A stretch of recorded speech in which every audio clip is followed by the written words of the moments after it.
Hey, I'm Logan Kirk, and today at the career day, being a recruiter helped me realize that a lot of our students wanted to go out of state, but I don't think they realize how much the out of state tuition is going to cost and how much more it is than in state. I'm Will McCormick. Doing the presenting the college stuff at the career day thing helped me realize a lot of the students here, they have like no clue about what any of the colleges they're going to. Because I was representing a big university, and they'd walk up and ask, like, is this a 2-year? My name is Candace Pope, and today I was representing CAC during the College and Career Day, and I realized that a bunch of the students at Mumford had high expectations for themselves, and a bunch of them turned their nose up at CAC because it wasn't good enough for them. I'm Megan Hendricks, and I represented CAC, and I learned that students have high standards for themselves, and they just didn't want to go to CAC because it was a smaller college. The kids that came to my college didn't meet the requirements but felt like they wanted to go to a 4-year university, but they didn't have the right ACT score or aptitude score or a good enough GPA. Did anything stand out to you when you were telling them, hey, look, you're not qualifying or anything? They kind of just they acted like they didn't believe me. They acted like, you know, they thought they were good enough and stuff like that. Good. My name's Riley, and I presented the forestry stations part of our PBL, and I learned that most of the people that came to my station, they thought that it was something else, but they didn't score high enough in their aptitude scores. I only had about 6 that actually scored high enough that could do the job. Wow. Okay, my name is Becca Fuller, and I presented University of Alabama, and I learned that most of the students thought that they did score high enough, you know, and it was kind of hard to be like, no, you didn't, I can't talk to you. But then there were others who did score high enough, but were like, oh, I did. Like, they were surprised because they thought since it was Alabama, it was such a big school, they had to score, like, extremely high. My name is Brianna Morrison, and when I had to tell the students no, they kind of, like, were disappointed and, like, walked away really fast. And then some were like, really? And they were surprised that they didn't score high enough to go to Alabama. We didn't really have a lot of no's, but the ones that we did have to say no to were kind of like okay because they went to us when everyone else told them no. So how did that make you feel saying that you're not their top choice? To some we were, but it's kind of, I guess I expected it because that's what a lot of kids do when they go to Gadsden. It's kind of like can't get into some schools, so they go there. My name is Emily Anglin, and I represented Gadsden State. And I realized when I was telling kids no that they were kind of shocked that I had to tell them no. I felt really bad at first, but then they kind of have to get it through their head that sometimes you just can't do what you want to do. And then others were asking me what kind of like program it was, like 2-year, 4-year school.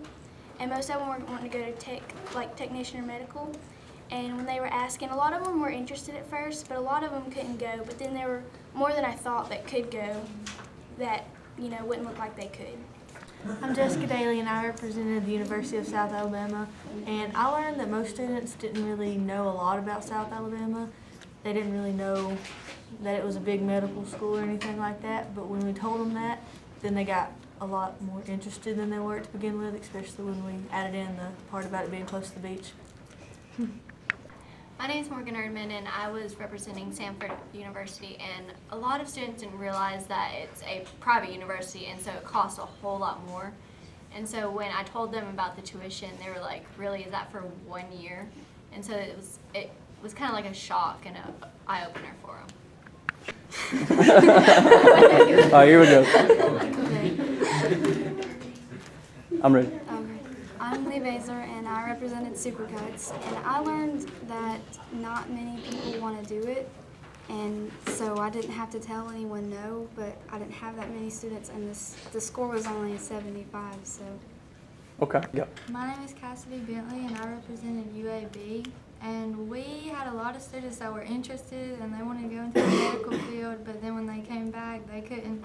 They would be like 1 point away, and I'd have to say, I'm sorry, you don't qualify. But I told them that they should really work at it, and maybe next year, if they work harder, they might qualify.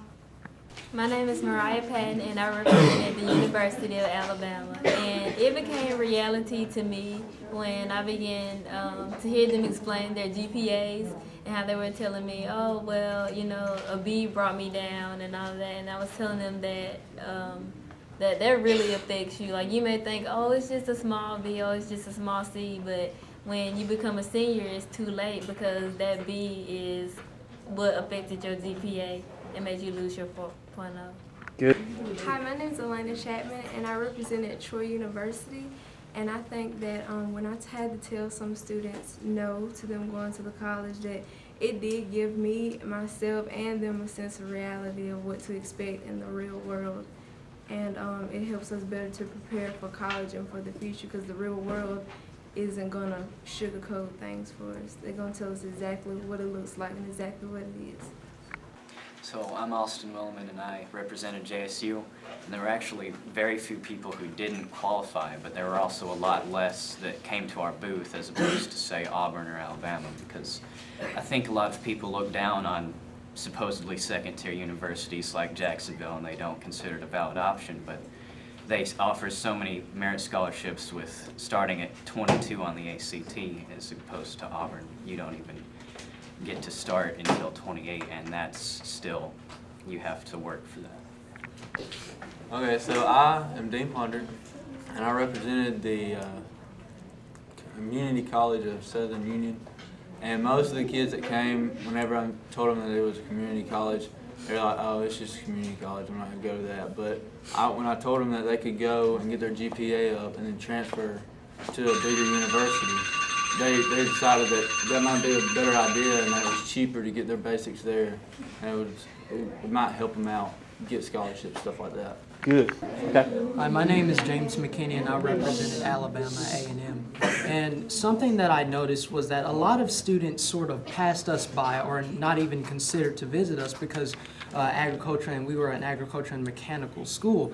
But even though those same students, when we actually pulled a couple of them to see and check their ACT scores, what their calculated scores were, and their aptitude scores were, they were actually lower than what we required. And that was certainly interesting because they looked down upon us, but rather they couldn't even get in. Good job. My name's Tyler Lackey, and I was the representative for UAB. I pretty much noticed that a lot of people didn't expect the cost of UAB because it cost about $12,000 a year for books and dorm and everything, and people just weren't ready for that. And they really needed their ACT score up so they could get better scholarships for it. Sweet.